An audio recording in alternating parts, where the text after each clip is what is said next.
कभी सोचा है कि कोई किसी को जान से मार दे और फिर भी उसे कानून हत्यारा न माने? सुनने में थोड़ा अजीब लगता है ना? आज हम सुप्रीम कोर्ट के एक ऐसे ही केस को समझने की कोशिश करेंगे जिसने इसी सवाल को मतलब जड़ से हिला दिया। बिल्कुल। ये मामला है नंदू मणिलाल मुदलियार बनाम गुजरात राज्य का। अच्छा। इसमें सुप्रीम कोर्ट ने एक सजा को हत्या यानी आईपीसी की धारा 302 से बदलकर गैर इरादतन हत्या मतलब धारा 304 कर दिया। और इस बदलाव के पीछे की वजह है कानून की बहुत ही बारीक समझ। और यही आज हमारी पड़ताल का मकसद है। हम इन स्रोतों के आधार पर ये समझने वाले हैं कि इरादे और जानकारी के बीच की वो पतली सी रेखा आखिर है क्या जो किसी की पूरी जिंदगी की सजा तय कर सकती है। तो चलिए कहानी की शुरुआत से शुरू करते हैं। आखिर उस दिन ऐसा क्या हुआ था कि बात चाकूबाजी तक पहुंच गई? तो मामला एक कम्युनिटी फंक्शन का है, एक सामुदायिक समारोह। ओके। जैसा कि अक्सर ऐसी जगहों पर होता है, किसी बात पर कहा सुनी हुई और अचानक झगड़ा बढ़ गया। इसी गर्मा गर्मी में आरोपी नंदू मणिलाल मुदलियार ने पीड़ित पर चाकू जैसे हथियार से हमला कर दिया। और ये कोई मामूली हमला नहीं था, चोट तो गंभीर थी, बहुत गंभीर। चाकू सीधा पीड़ित के पेट में लगा। लेकिन यहाँ कहानी में एक मोड़ आता है। क्या? पीड़ित की मौत तुरंत नहीं हुई। अच्छा। उसे फौरन अस्पताल ले जाया गया, इलाज शुरू हुआ और कुछ दिनों तक तो ऐसा लगा कि शायद उसकी हालत सुधर रही है। तो फिर मौत कैसे हुई अगर वो ठीक हो रहा था तो? हमले के ठीक 13 दिन बाद हालात बिगड़ गए। जख्म में इन्फेक्शन फैल गया जिसे मेडिकल भाषा में सेप्टिसीमिया कहते हैं। सेप्टिसीमिया? ये एक तरह का ब्लड इन्फेक्शन होता है ना? हाँ बिल्कुल। जहाँ शरीर का इम्यून सिस्टम ही ओवर रिएक्ट करने लगता है। जी। इसी सेप्टिसीमिया की वजह से उसकी मौत हो गई। एक मिनट, तो आप कह रहे हैं कि मौत का सीधा कारण वो घाव नहीं था बल्कि उस घाव में 13 दिन बाद हुआ इन्फेक्शन था? एग्जैक्टली। हाँ। ये तो बहुत बड़ा फर्क है। कानूनी नजरिए से ये बहुत ही बड़ा फर्क है। मौत और हमले के बीच का ये 13 दिन का फासला और मौत का ये अप्रत्यक्ष कारण ही इस पूरे केस का केंद्र बिंदु बन गया। जाहिर है मामला अदालत पहुंचा होगा। ट्रायल कोर्ट का नजरिया तो साफ रहा होगा, मतलब एक जान गई है तो हत्या का मामला ही बना होगा। बिल्कुल। ट्रायल कोर्ट ने इसे सीधी सीधी हत्या का मामला माना। सारे सबूत और गवाहों को देखने के बाद उन्होंने आरोपी को आईपीसी की धारा 302 के तहत दोषी ठहराया। ठीक है, तो ट्रायल कोर्ट का नजरिया साफ था, लेकिन हाई कोर्ट के सामने भी तो यही सबूत थे। क्या उन्होंने इस मामले को किसी अलग नजरिए से देखा? नहीं, गुजरात हाई कोर्ट ने भी ट्रायल कोर्ट के फैसले पर ही मुहर लगा दी। अच्छा, उन्होंने भी इसे हत्या ही माना? हाँ, उनके हिसाब से भी ये हत्या ही थी।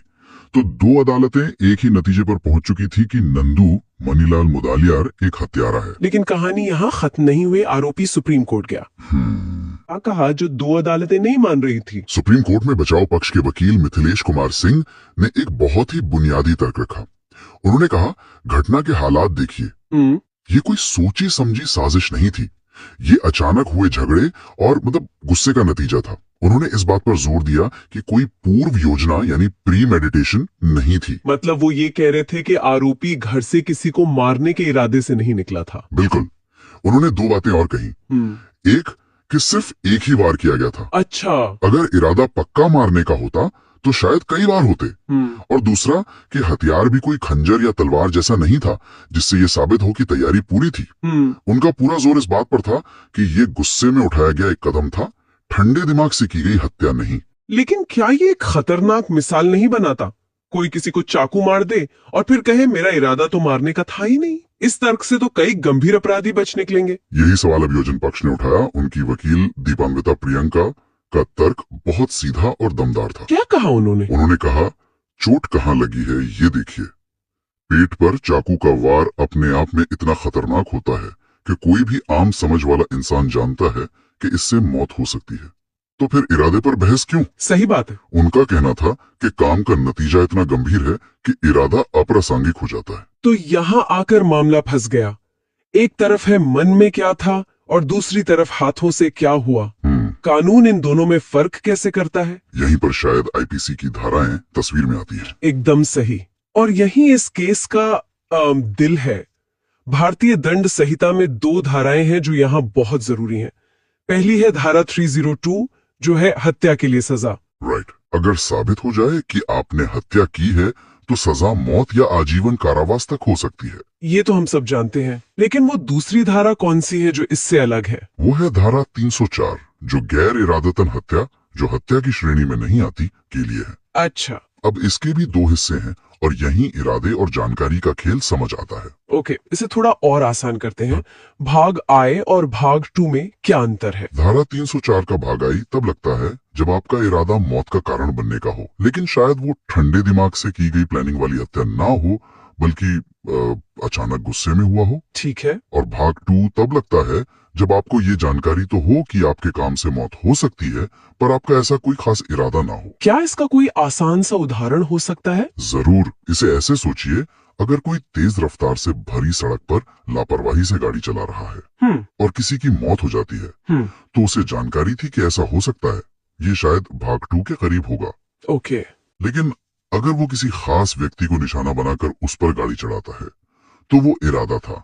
वो हत्या या कम से कम भाग 1 के ज्यादा करीब है। समझ गई। सुप्रीम कोर्ट इस मामला में कह रहा था कि ये पहली वाली स्थिति के ज्यादा करीब है। तो सारा खेल इस बात का है कि अदालत क्या मानती है कि आरोपी को सिर्फ जानकारी थी या उसका पक्का इरादा था। अब मुझे ये जानने की उत्सुकता हो रही है कि सुप्रीम कोर्ट ने नंदू मुदलियार के केस में इन परिभाषाओं को कैसे लागू किया। सुप्रीम कोर्ट ने इस मामले को बहुत ही बारीकी से देखा। जस्टिस के विनोद चंद्रन और जस्टिस एनवी अंजारिया की बेंच ने 3 मुख्य बिंदुओं पर ध्यान दिया। क्या थे वो? सबसे पहला, जैसा हमने पहले बात की, मौत का असल कारण, यानी वो सेप्टिसीमिया। पर मुझे अभी भी ये बात खटक रही है, अगर चाकू का जख्म ही इन्फेक्शन की वजह बना जिससे मौत हुई, तो ये सब एक ही तो घटना का हिस्सा है। अदालत ने इस 13 दिन के फासले को इतनी अहमियत क्यों दी? बहुत अच्छा सवाल है। कानून में एक सिद्धांत होता है कॉजेशन का, यानी कारण और परिणाम का सीधा संबंध। अच्छा। कोर्ट ने माना कि मौत का तत्काल कारण जख्म नहीं, बल्कि एक मेडिकल कॉम्प्लिकेशंस था जो 13 दिन बाद पैदा हुआ। अगर पीड़ित की मौत उसी दिन या अगले दिन हो जाती तो शायद ये तर्क इतना मजबूत नहीं होता। तो ये लंबा गैप।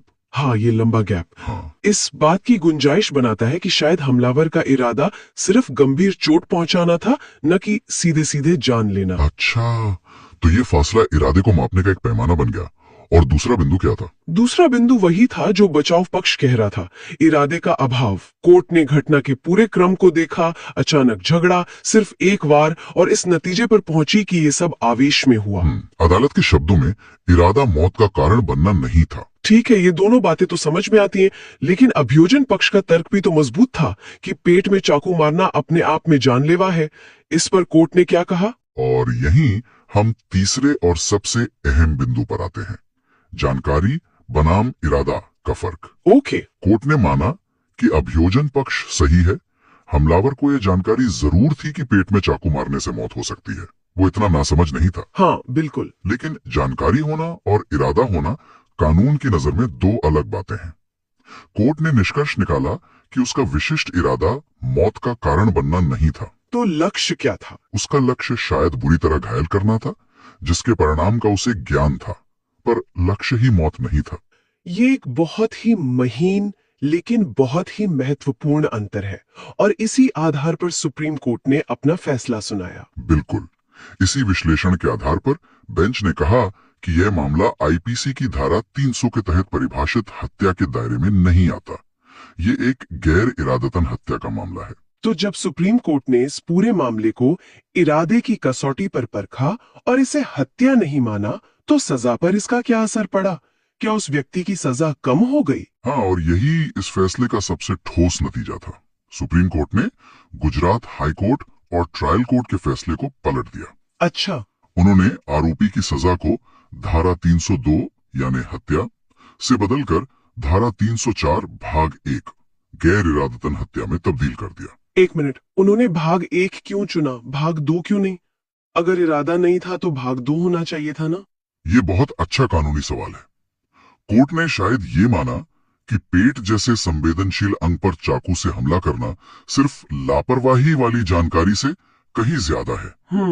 ये कृत्य इतना खतरनाक है कि इसमें मौत का कारण बनने का इरादा छुपा हुआ माना जा सकता है, भले ही वो पहले से सोचा समझा ना हो। इसलिए उन्होंने इसे ज्यादा गंभीर श्रेणी यानी भाग 1 में रखा। तो फिर सजा कितनी हुई? भाग 1 में तो आजीवन कारावास भी हो सकता है। यही कहानी में एक और मोड़ है। जब सजा तय करने की बारी आई तो कोर्ट ने एक और तथ्य पर गौर किया। क्या?